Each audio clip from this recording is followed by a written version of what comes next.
comme aléa qu'il faudra prendre en compte. Et je crois que l'exposé tout à l'heure de l'honorable député Dang a été assez éloquent et ça entre dans le cadre de nos préoccupations et nous nous efforçons justement de régler ces questions. Cela dit, dans le cadre de l'amélioration des conditions de vie des détenus, il faut dire que jusqu'à présent, l'indemnité journalière est de 1152 francs par jour.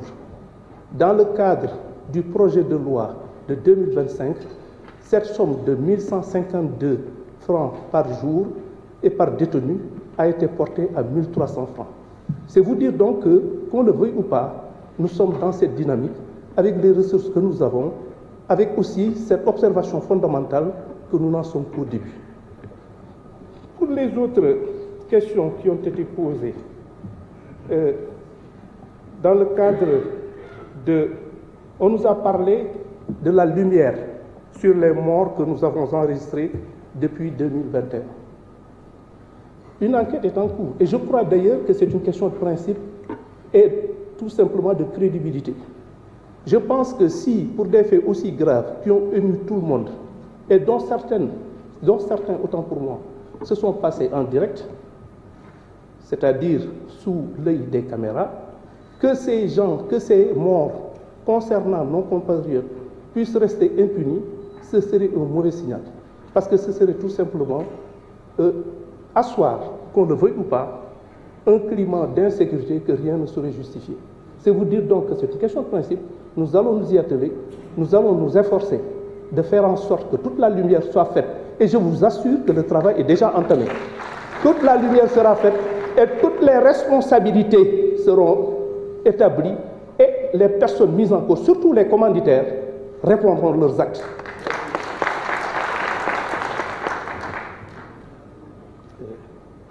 C'est vrai que beaucoup de questions ont été posées sur des procédures en cours, dont également l'affaire concernant Didier Badji et l'autre, ce qui veut dire que Fulbert Sambou, excusez-moi, Fulbert Sambou, cette affaire est en cours d'instruction.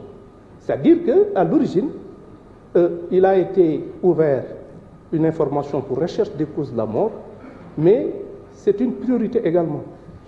C'est une question prioritaire. Il va falloir déterminer les conditions dans lesquelles ces honorables gendarmes ont disparu et faire montre de la même détermination pour que les commanditaires et les exécutants de cette ignoble besogne puissent répondre de leurs actes de la façon la plus rigoureuse.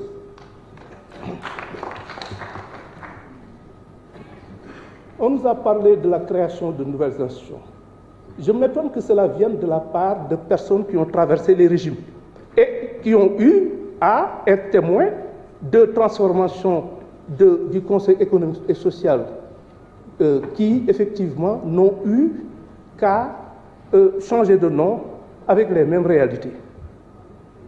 Ce que je peux dire, c'est qu'en tout état de cause, la création de nouvelles institutions n'est pas à l'ordre du jour. Parce qu'on a d'autres priorités, on a d'autres impératifs que nous nous efforcerons de respecter au mieux des intérêts des Sénégalais.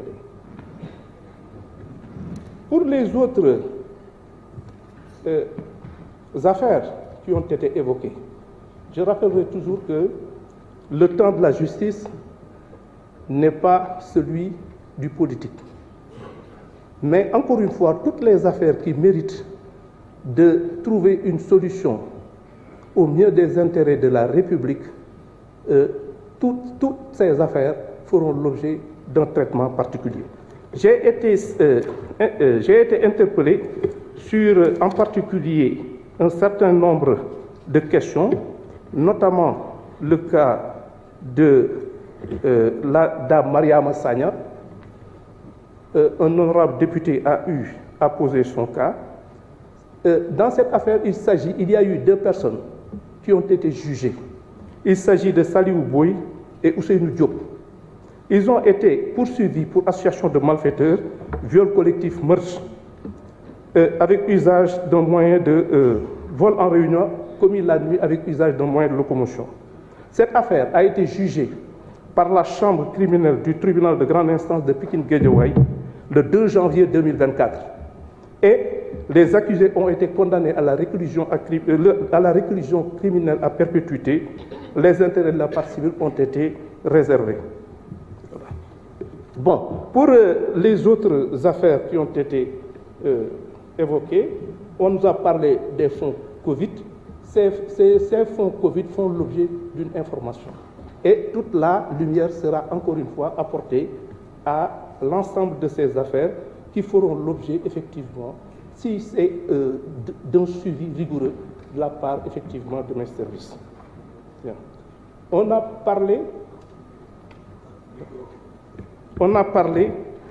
de la commission d'indemnisation. Il ne s'agit pas d'une commission d'indemnisation, mais plutôt d'une commission d'assistance aux justiciables. Et cette commission est logée au ministère de la Femme. Et cette commission travaille régulièrement pour apporter de l'aide à l'ensemble, effectivement, des personnes qui ont été victimes des malheureux événements que nous avons évoqués. Il est dit aussi, l'honorable député Bousso a parlé du problème de l'accès à la justice. Elle nous a également rappelé un principe qui nous est cher, suivant lequel nul n'est censé ignorer la loi. Vous savez, madame, ce n'est pas un principe sénégalais, c'est un principe universel. Si on dit que nul n'est censé ignorer la loi, c'est juste une question de commodité. Une question de commodité dans la mesure où les lois, quand on les vote, quand vous les votez, et que ces lois sont promulguées et publiées, mais personne ne peut invoquer devant une juridiction « je ne suis pas au courant ». Sinon, on va condamner absolument personne. Si effectivement on pouvait dire que ah man de xaw ma woon ni loolu yoon daf ko tere, mais attendez, en ce moment-là, les palais de justice, les tribunaux seraient tout simplement impuissants à régler ce genre de choses. C'est dire donc que, comme j'ai l'habitude de le dire, c'est une question de commodité parce qu'on ne peut pas faire autrement. Évidemment, comme vous le suggérez, il y a possibilité de faire en sorte qu'il y ait une meilleure vulgarisation de ces infractions. Dans le cadre de l'école, dans le cadre de certaines associations sportives, par tous les moyens susceptibles justement de faire en sorte que l'écrasante majorité, sinon la totalité de nos populations, puissent être au courant de certaines infractions. Mais en tout état de cause, on est dans cette dynamique. Et puis, l'érection de plusieurs maisons de justice au niveau de beaucoup de nos villes, comme par exemple à Dakar et dans les régions, qu'il y a effectivement, depuis 2006, le dispositif justice de proximité composé de 31 maisons de justice, dont les 6 à Dakar et